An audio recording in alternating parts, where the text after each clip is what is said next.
Mississippi State is up ahead. They are a pretty feisty football team. You don't want to mess with this team. They didn't really play great this past week, but in general, it's a scrappy team. They won the first 4. They've lost the last 3. But in fairness to them, they took Tennessee to overtime. They have a ranked win versus Arizona State. Got beat up by A&M. That's a really ugly one. And then they lost to Florida, who obviously Florida beat Texas. So Texas is going to be going up against Mississippi State at 3 o'clock. It's going to be on ESPN. When you talk about statistics here, Blake Shapen playing some decent football. He'll give you a few picks, but not playing too shabby. Yep. They have Bothwell as their lead running back. Of course, Booth as well will also be there. Our old friend Brennan Thompson, our old friend there, from Texas guy, went to Oklahoma for a few years, and now he's at Mississippi State. He's actually having a pretty solid year with 29 catches, 533 yards, 4 touchdowns. This is a pretty potent offense. They can score. They can move the football. They're pretty balanced, I would say, too. So all in all, for a Texas team that plays great defense but has struggled on the offensive end, this almost feels like a bit of a nightmare matchup for us. So, B-Ross, what are your thoughts here on this Mississippi State game? This is not a good matchup for us. And no, like it's not. And I say that because of how fast the offense moves. Like it's high tempo, it's high pace, it's wide splits, it's RPOs that looks like play action. It's play action. It looks like RPO. Like they play a simplistic game per se, but that tempo will jump on guys quick. Now, our saving grace is we have depth. The issue is going to be, can we make those subs in time? Because if they don't sub, we shouldn't sub, but sometimes teams try to if the sideline is close enough. But then when you're talking about a 300-pound guy who's been in there for 5 snaps, who knows? So that's where my concerns lie with the defense. Because on offense, I think everything's predicated on us not shooting ourselves in the foot, honestly. Sure. No. Because talent-wise, we have plenty of talent. Like talent isn't the thing I worry about. It's the execution of said talent. Putting said talent in the right position to make plays and have success. That's what worries me in terms of the offense. The defense, I'm worried for schematic reasons because I know this staff in Mississippi State. They were at Oklahoma. Yep. When I used to scout there. So I know how fast he wants to go. Like I've seen them practice 5 plays in less than like 30 seconds. Like, it's fast. And when you haven't gone against it, it's hard to duplicate in practice for the defense. So I'm like, honestly, the most important thing is going to be affecting the quarterback because he will throw you some. Yep. Yeah, so and if we can affect him early, I think, we can create turnovers and slow them down. We have to, and then on offense, we have to, like mandatory, we have to run the ball because we have to control the clock. Kentucky kicked our ass in time of possession. Like doubled ours. You know what I mean? So we have to control the clock because if not, it's going to be a long day because this team can't score points. Yeah, and to your point about the interceptions, Blake Shapen, obviously Texas played him, I think, back in 2022 when he was with Baylor. Yep. Been a while. He didn't, if I remember correctly, I think he was like 50% completion. I think he had 2 touchdowns or something like that. So he didn't play great versus Texas a few years ago, but that was a long, long time ago. So far this year, his past 3 games versus Tennessee, A&M, and Florida, he's thrown 3 straight interceptions. He's been sacked a total of 14 times in those 3 games. He's a decent athlete. He can run around a little bit. That's not really where he hangs his hat on. He's definitely more of a passing threat. But this is a good college quarterback, but far away from a great college quarterback, right? He's not at the level of a Ty Simpson or anything like that. But he's totally fine. He gets the task done. And again, to his credit, Mississippi State this year is not a bad football team. I know that in years past they have been sort of a walkover, but this is a team that has confidence and they're not afraid to head into these games. And they're 0-3 in conference play, but they're 4-3 on the season, and they have that win versus ASU they can hang their hat on. But this is not a great offensive line. They do not pass block well. They're much better downhill running the football more so than pass protection. Yeah. So if you that's are what they want to do. Yeah, that's what they want to do. And then they got to do some play action off of it, stuff quick to get the ball out of Shapen's hands. So if you're Texas defensively, I mean, you're going to run your stuff. I wouldn't mind seeing Texas be a little bit more aggressive and trying to get down, put more people in the box to stuff the run, and then force Shapen to put the ball in the air a little bit more, because I do trust Muhammad and all the safeties and stuff. But I'm not worried about the defense for Texas. I think they'll hold them to 20, 24, something like less than that.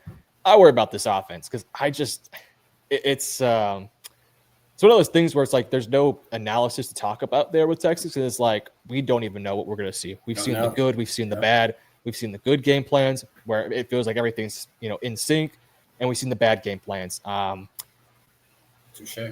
I will say this is I'm going to put my faith in Sark here a little bit. It's a little bit risky of me, but I'm going to put my faith in him a little bit because he's been tested this week. A lot of criticism, and I think this is a good opportunity here to kind of check his his manhood a little bit, you could say, and just sort of say, hey, man, you've been tested, you've been getting criticized.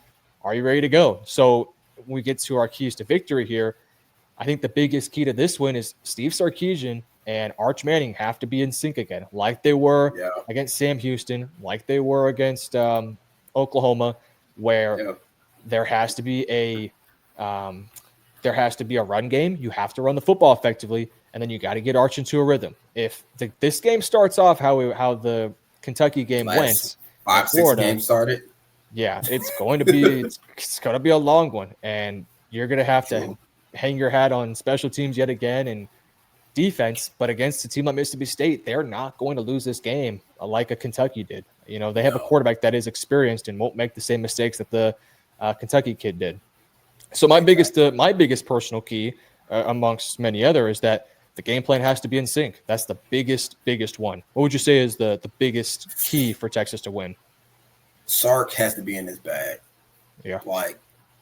And to your point, in terms of the chemistry between him and Arch, like you always say, he has to make the layups. If he just makes the layups, not the three balls, not those deep shots. Like, now, granted, those are nice to have, right? Like, love explosive. If he just hits at 70% on the layups, if he's 10 yards or less, and we're above 70% completion percentage, we win this game by double digits. That's how important him hitting the simplest of passes are. Like, that's it. Because you can pick any game we've lost or any game that was bad and just say, oh, well, he missed this throw, this, like, just missed, like, just throughout the game, throughout the quarters, pivotal moments.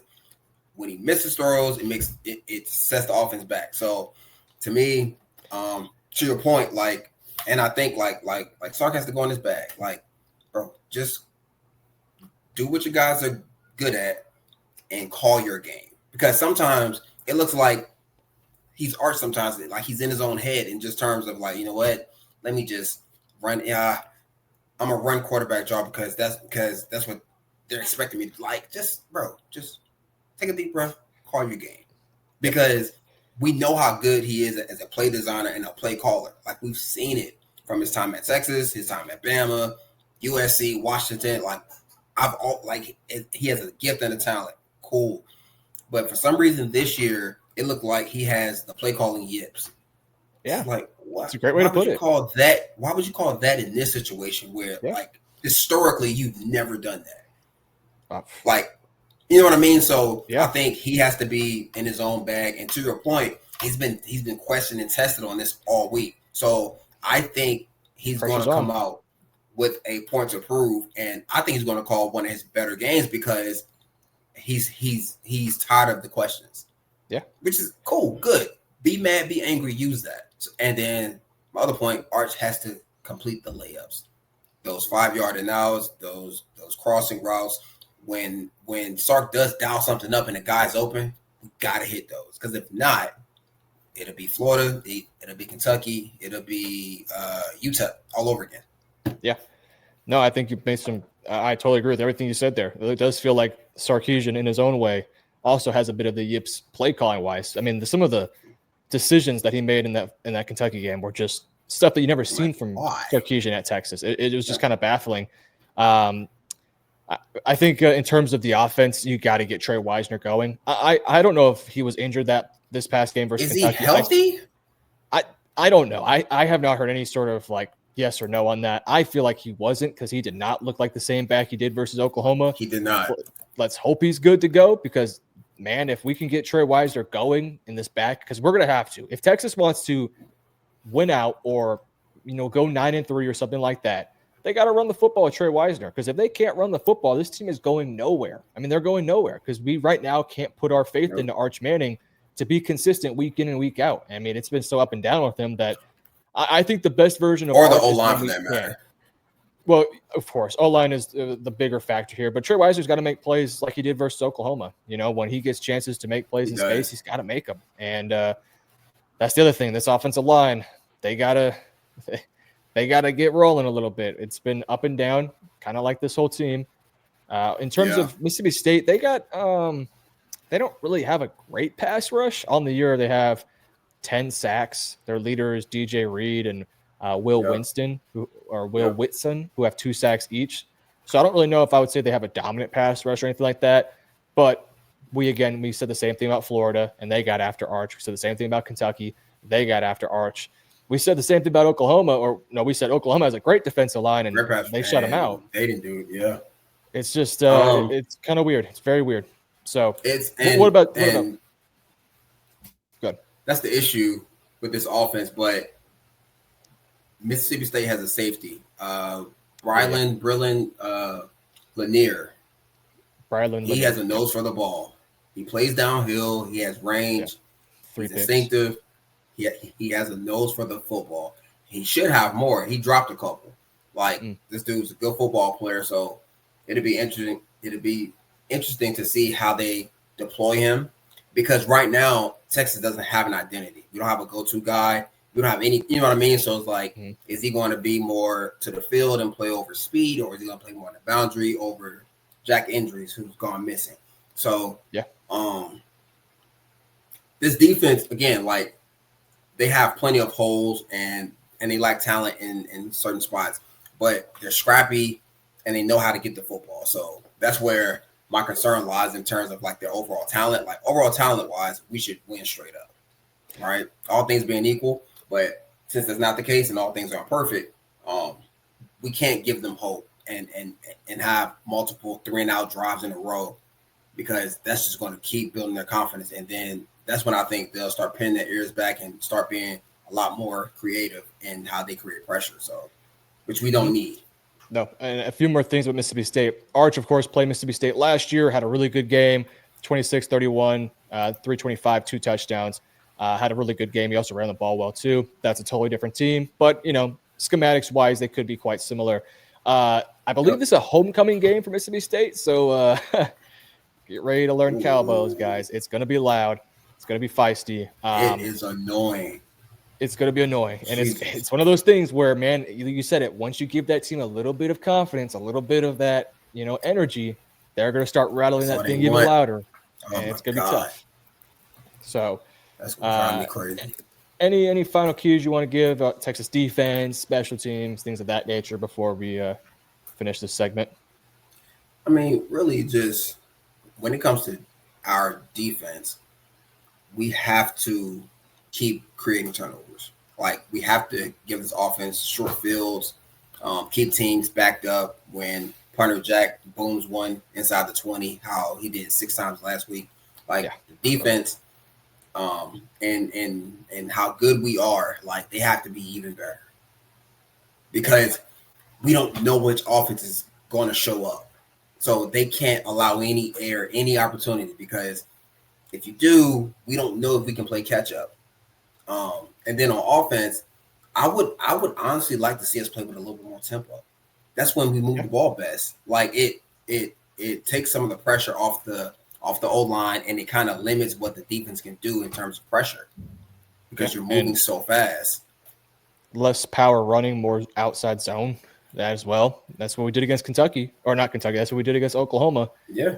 Worked there. And then, even in the past game, when we were struggling versus Florida and we had to go fast, that's when the pocket came a little bit cleaner. Arch was even if it wasn't, they got so tired, they were just leaning on O-lineman. Now he can escape by time and be a 5-star quarterback. So, the way I see it, play with tempo, change the tempo up. And, he did it versus Oklahoma. It's a recipe for winning with this roster right now. Why not incorporate more of that? So basically, we're trying to say play like you would play Madden. Go as fast as you can in tempo and spam the same plays that work over and over again. That's what Texas needs to do. Play like they're playing college football 26 or Madden 26, and they might have some success. All right, guys, let us know in the comments below the keys to beat Mississippi State.